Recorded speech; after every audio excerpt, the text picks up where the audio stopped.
guys, so I wanted to do a little discussion video of the two books which were the reads for the Feminist Orchestra book club in July.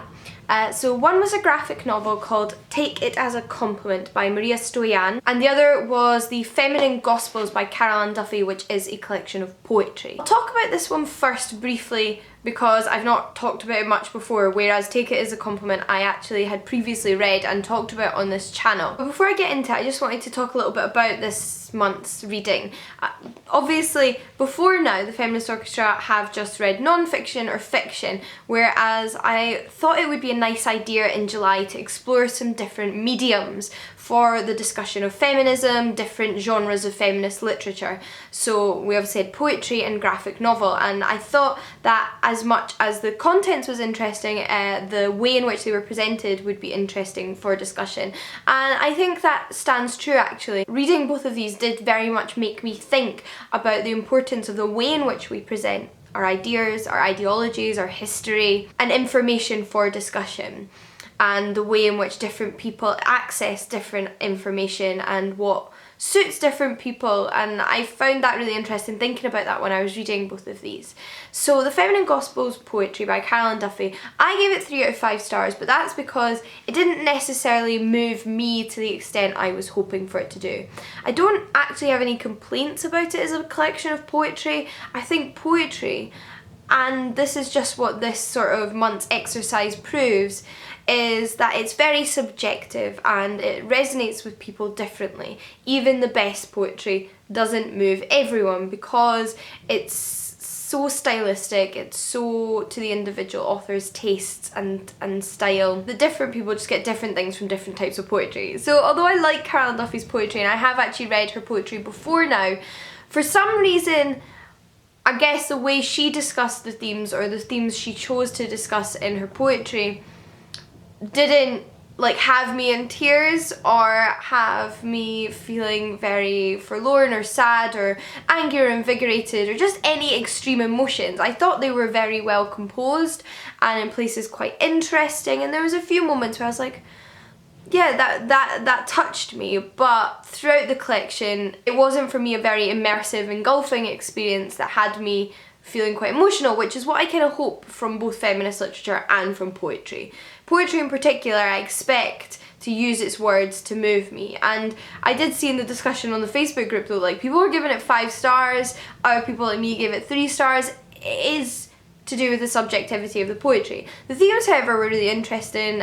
She very much explored the outside pressures of the world on women in society, especially to do with our appearances, our careers, our sexuality, that kind of thing, and I did really appreciate that. A couple of my favourites were Beautiful and Work, which I thought were both very clever. Some of them, however, just had very little effect on me, if I'm being perfectly honest.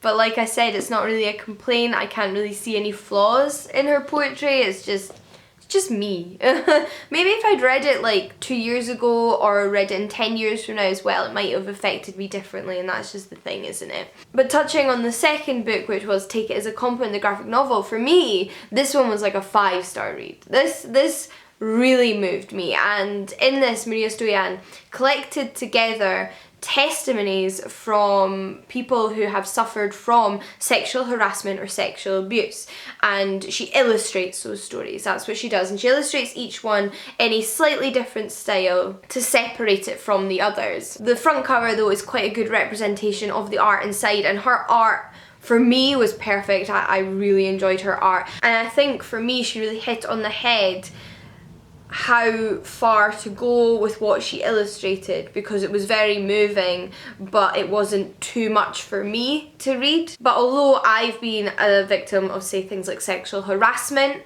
or have come into dangerous situations in my life as a woman and had unwanted and aggressive sexual attention directed towards me, I am not a survivor of rape, and I don't find these triggering. So for other people it might be even more emotional. And I've actually seen discussions of this graphic novel both from people reading it for the group and elsewhere who do find these kind of things triggering, so perhaps they're the people you should go to find out the opinion of if that's your experience, and I'll link some of those down below. But I did think it was really fantastic. On the other hand though, and I think this is worth pointing out, and I think this was kind of coming up in the discussion, is that it doesn't really stand alone. It is just a representation of these people's testimonies, and it has a really nice section in the back, to be fair, about how you should behave towards and help survivors and how you shouldn't act towards them, and that was really good. But however, I think what makes it so moving as well is being aware of the wider context of sexual abuse and sexual harassment in society and how that affects women, and then exploring more of the statistics or being familiar with them beforehand. It's like a drop in the ocean of this subject, if that makes sense. So although this is fantastic, it's not a end point for any exploration of these issues. It definitely fits amongst a wider discussion and in the wider search for information for the reader. These were both really interesting forms of discussing both sexism, sexual harassment, societal pressures, all of those kind of things.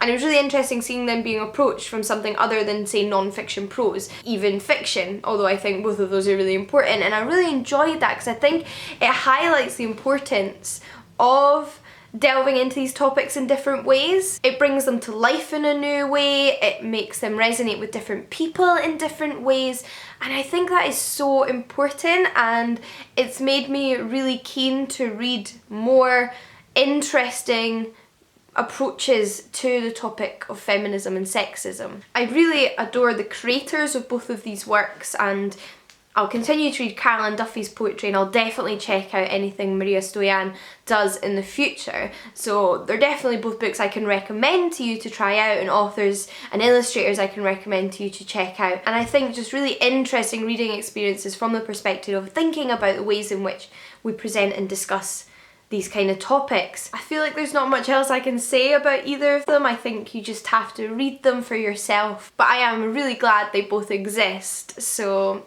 that's a definite plus on that side. If you did read either of these in July, read them before now, can plan to read them in the future, then do let me know in the comments down below if you have any recommendations of books that approach these topics that are not fiction or non-fiction prose. Then do let me know, I'd love to hear about them. But until next time guys, happy reading, and I'll see you all again soon. Bye! I'm here to do part 2 of my July reading wrap up. In the previous part I gave mini reviews for the 4 novels and the 1 collection of poetry I read last month, and in this part I'm going to be giving mini reviews for the 3 graphic illustrated works and 2 non-fiction works I read